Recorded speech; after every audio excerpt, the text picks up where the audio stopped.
কিন্তু অসমৰ জনজাতিসকলক অসমৰ জনজাতিসকলে এতিয়া বামুণসকলৰ ভৰি ধোৱাবলৈ জন্ম ল'ব লাগিব বুলি কৈছে। অসমৰ অনুসূচিত জনজাতি মানুহে অসমৰ অন্যান্য পিছপৰা মানুহৰ কাম কি বুলি কৈছে মুখ্যমন্ত্ৰীয়ে? কি বুলি কৈছে? যে আপাৰ কাষ্টৰ মানুহক হাত ভৰি ধুৱাই দিয়া, মালিচ কৰা কাম। যিটো মধ্যযুগীয় মানসিকতা বিজেপিৰ, আধুনিক অসমৰ কথা কোৱা এজন মুখ্যমন্ত্ৰীৰ ভিতৰখন যিমান পৌৰাণিক, তেওঁৰ যিটো মধ্যযুগীয় কুৎসিত মানসিকতা, যিটো বৰ্ণবাদ তেওঁ অসমত কৰিব বিচাৰিছে। আমাক কাপ বুলি কোৱাটো ডাঙৰ কথা নহয়, কিন্তু অসমৰ জনজাতীয় জাতীয় সত্তাটোক তেওঁলোকে কি বুলি কৈছে? অনুসূচিত জনজাতিসকলক তেওঁ কি বুলি কৈছে? OBC সকলক মুখ্যমন্ত্ৰীয়ে কি বুলি কৈছে? এই কথা বিচাৰ এই লোকসভা নিৰ্বাচনত হ'ব। ইমান নিকৃষ্ট মানসিকতা, ইমান পুৰণিকলীয়া মানসিকতা, তাতকৈ ডাঙৰ কথা কি আছে?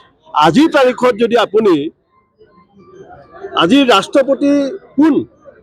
আজি ভাৰতবৰ্ষত যিগৰাকী ৰাষ্ট্ৰপতি হৈছে, আমিতো তেওঁক আমাৰ দেশৰ ৰাষ্ট্ৰপতি হিচাপে সন্মান কৰোঁ।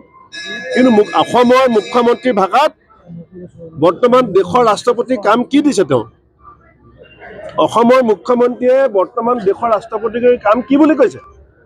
যে উচ্চ বৰ্ণৰ মানুহক শুশ্ৰূষা কৰা। তাৰমানে প্ৰতিভাৰ মূল্য নাই, জাতটোৰ মূল্য আছে। আপোনাৰ জ্ঞানৰ মূল্য নাই, জাতটোৰ মূল্য আছে। এই সংস্কৃতি, এই পৰম্পৰা অসমৰ মুখ্যমন্ত্ৰীয়ে অসমত দেখুৱাব বিচাৰিছে। যি কথা শংকৰদেৱে, মহাপুৰুষ শংকৰদেৱে বহুদিনৰ আগতে কৈ থৈ গৈছিলে যে সকলো সমান, সকলোকে সম অধিকাৰ, সকলোৰে সম সন্মানৰ কথা কৈছিল। আৰু অসমৰ মুখ্যমন্ত্ৰীয়ে কি কয়? তেওঁলোকৰ নিচিনা নিকৃষ্ট মানসিকতাৰ জাত পাত বৰ্ণৰ বিচাৰ কৰা ৰাজনীতিকৰ পৰা বিৰোধীয়ে আমাক কাপ বুলি যদি কয়, লাভ বুলি যদি কয়, ইয়াত আপত্তি কৰিবলগীয়া একো নাই। আপত্তি কৰিবলগীয়া আছে অসমৰ ST, SC আৰু OBC ক এই ধৰণে তুচ্ছ তাচ্ছিল্য কৰাটো।